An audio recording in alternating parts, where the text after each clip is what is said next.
surat dakwaan dan memasukkannya kembali. Kalau dia menjalankan perlawanan ke pengadilan tinggi, maka ketika pengadilan tinggi menyatakan menolak perlawanan dari penuntut umum, maka case close, selesai di situ.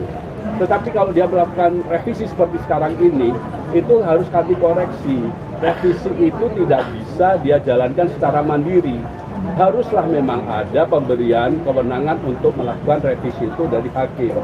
Nah, ini yang tidak ada. Di dalam penetapan, di dalam putusan sela itu tidak ada hal seperti itu. Masyarakat perlu tahu alasan kami mengajukan pra-peradilan ini. Agar apa? Agar orang tidak kemudian bias terhadap upaya hukum kami. Kami senantiasa menjalankan ini semua berdasarkan due process of law dan tidak menyimpang dari hukum acara pidana. Demikian, terima kasih. Ya, baik, saya lanjutkan ya sebelum nanti ditutup oleh Pak Al-Khatiri. Baik, bismillahirrahmanirrahim. Assalamualaikum warahmatullahi wabarakatuh. Ya, teman-teman media semua dan masyarakat seluruh Indonesia, saya perlu sampaikan bahwa ini adalah bentuk perjuangan saya. Tidak hanya untuk diri saya sendiri, tetapi juga untuk tegaknya hukum di negara kita secara adil. Karena beberapa dari yang sudah kita jalani, 4 kali sidang, pada saat sidang berlangsung di PN Jakarta Timur, kami mendapati beberapa cacat prosedur. Dan kemudian ternyata dilanjutkan dengan kemudian penyidangan saya, padahal amar putusan sudah jelas ya, bahwa saya sudah dinyatakan, perkara saya sudah dinyatakan batal demi hukum. Nah, kalau kemudian terjadi apa yang kemudian sidang berlanjut dan kami tidak melakukan perlawanan, artinya kita membiarkan cacat prosedur itu berjalan ya. Karena apa? Siapa yang menetapkan orang menjadi tersangka maupun terdakwa kemudian ditetapkan itu adalah pengadilan. Nah, pengadilan sudah memutuskan saya bebas dari status saya sebagai terdakwa dan tersangka. Lalu tiba-tiba dalam waktu hanya 3 hari saya dinyatakan lagi sebagai terdakwa dan harus mengikuti sidang. Nah, ini yang betul-betul terjadi sebuah cacat prosedur yang harus betul-betul dikoreksi. Karena kapan seseorang dinyatakan sebagai terdakwa, kapan seseorang dinyatakan sebagai tidak lagi sebagai terdakwa, itu kan pada pengadilan yang terjadi. Tetapi ini oleh surat, gitu ya. Jadi amar putusan sudah ditetapkan di pengadilan, lalu kemudian ada surat yang menyatakan saya kembali menjadi terdakwa. Inilah yang menjadi bentuk saya selalu sampaikan bahwa kita melakukan exercise demi untuk bangsa dan negara ini. Dan berikutnya lagi adalah bahwa seluruh masyarakat Indonesia, terutama kita semua, selain kita secara otodidak belajar hukum dengan peristiwa pengadilan atas nama saya, tapi ini adalah sebuah celah bagi kita semua, Anda semua, mahasiswa hukum, baik yang sedang menempuh skripsi maupun tesis serta disertasi doktoral, untuk mengangkat ini sebagai sebuah topik yang menarik sekali untuk Anda uji semua, ya, di dalam penelitian Anda semua, karena ini sangat menarik. Peristiwa saya, ya, peristiwa hukum saya ini adalah salah satu dari bagaimana kita menerapkan KUHP secara perdana untuk yang pertama kalinya. Dan ternyata kita sama-sama mendapati bahwa KUHP itu memang betul-betul harus di-exercise. Saya tidak mengatakan KUHP jelek atau KUHP tidak bagus dan sebagainya, tetapi dari peristiwa yang saya alami ini betul ya, bahwa kita betul-betul membutuhkan ujian, membutuhkan exercise terhadap KUHP baru, sehingga nanti ke depannya akan ada koreksi yang mungkin bisa dilakukan oleh MK sebagai judicial review, atau kita bisa gunakan pra-peradilan ini untuk melakukan koreksi secara fundamental terhadap apa yang terjadi, sehingga sekali lagi tidak terjadi kepada anak bangsa yang lain ya. Demikian yang bisa saya sampaikan, dan mohon doanya agar karena sidang pra-peradilan ini berlangsung maraton ya, besok pagi kita akan lanjutkan dan seterusnya hingga putusan, maka mohon doanya. Saya mohon bukan karena saya ingin dimenangkan, saya mohon doa agar kita sama-sama mendoakan agar terjadi penegakan keadilan bagi negara kita tercinta ini. Ya, terima kasih. Saya lanjutkan. Apa? Nah, Bapak ini sini Bapak sini. Oh, boleh. Mas pijakan. Sini. Ya, terima kasih. Saya menegaskan apa yang dikatakan Dr. Tifa. Pra-peradilan ini bukan untuk kepentingan Dr. Tifa. Karena Dr. Tifa tidak minta dibebaskan, tidak minta dibatalkan status tersangkanya. Tapi yang kami pra-peradilan ini yang kami arahkan, yaitu hanya untuk penegakan hukum ini supaya benar-benar ditegakkan dengan due process of law. Ini masalahnya. Oleh sebab itu, karena ini KUHP yang pertama, ini adalah suatu exercise agar kita nanti untuk jurisprudensi ke belakang seperti itu. Kalau setiap kali putusan batal demi hukum terus diajukan, perbaikan mau jadi apa hukum ini? Karena batal demi hukum itu artinya sudah dianggap tidak ada. Tidak ada itu kalau bangunan sudah jadi tanah. Nah kalau tidak ada, apanya yang mau diperbaiki? Kalau compang-camping diperbaiki, ini tidak ada. Batal demi hukum.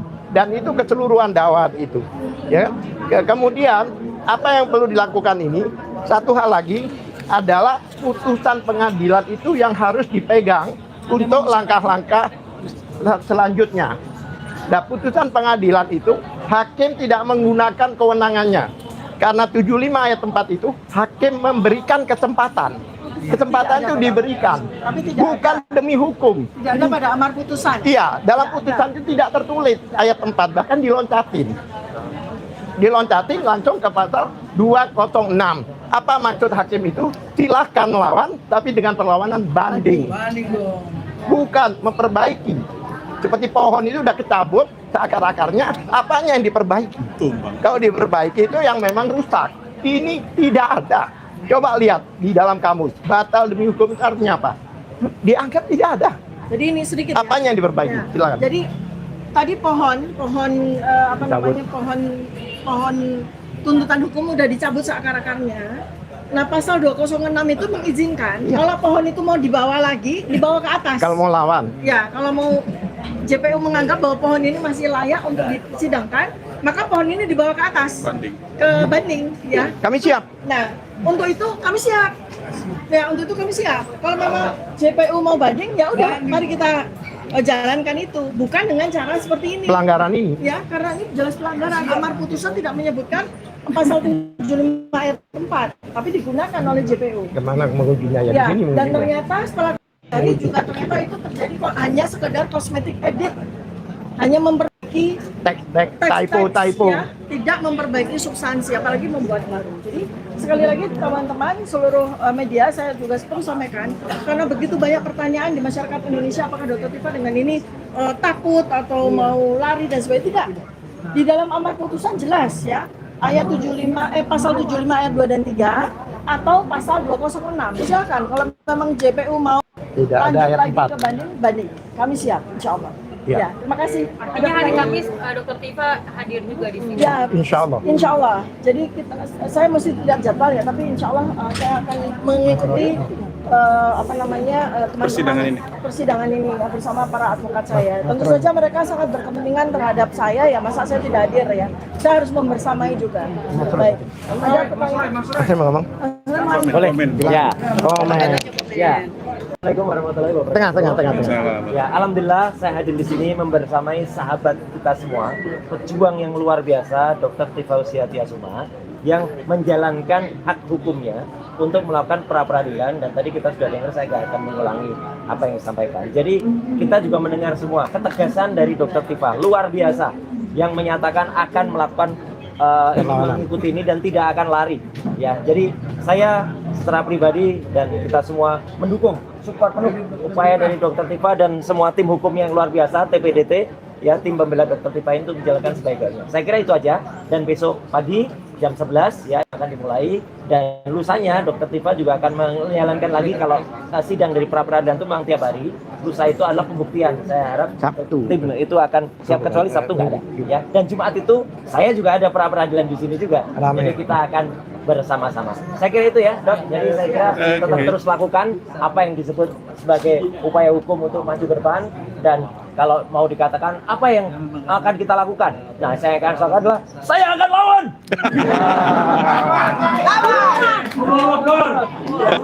Dr. Tifa juga akan lawan, ya. Oke, saya kasih sikat itu aja. Hari ini bintangnya Dr. Tifa dan tim hukumnya. Saya ajak bersama dan memberikan semangat. Terima kasih. Assalamualaikum warahmatullahi wabarakatuh. No, nggak ada pertanyaan ya. Ini ada sedikit dari salah satu warga Indonesia yang mau bicara ya. Siapa tahu juga. Saya sebagai dari tim pendukung gitu ya, dari netizen biasa, belakangan ini ada kabar yang sangat luar biasa jahat ya, yang mengatakan Dr. Tifa dan tim itu bikin hilang perkara 354 di SIPP Jakarta Timur. Faktanya ini dari Termul sendiri ya, justru mereka membuktikan bahwa pada tanggal 24 Juli 2026 itu awalnya perkara Dr. Tifa itu terdaftar di SIPP Jakarta Timur Pitsus, jelas Pitsus, bahkan di media-media juga tertulis Pitsus. Jaksanya pun mengucapkan Pitsus, tapi tiba-tiba berubah jadi Pitb.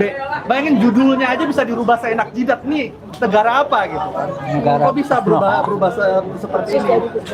Pitsus jadi Pitb. Dan kalau misalnya ada dikatakan, oh dokter menghilangkan SIPP, coba bisa nggak buktikan bahwa pernah ada di SIPP Jakarta Timur itu perkara 354 dicantumkan? Karena saya ngecek beberapa hari sekali gitu, nggak pernah 354 itu dicantumkan perkara yang katanya dakwaan saja. Ya, baik. Terima kasih banyak. Aku bisa nambahin juga deh ya, sebagai anggota masyarakat yang punya hak dalam keterbukaan ini, kita Dami. kawal terus kasus yang sebuah proses pembelajaran. Oh ya. Oh, dicabut-cabut, Dok, semua teman-temannya punya. Wait.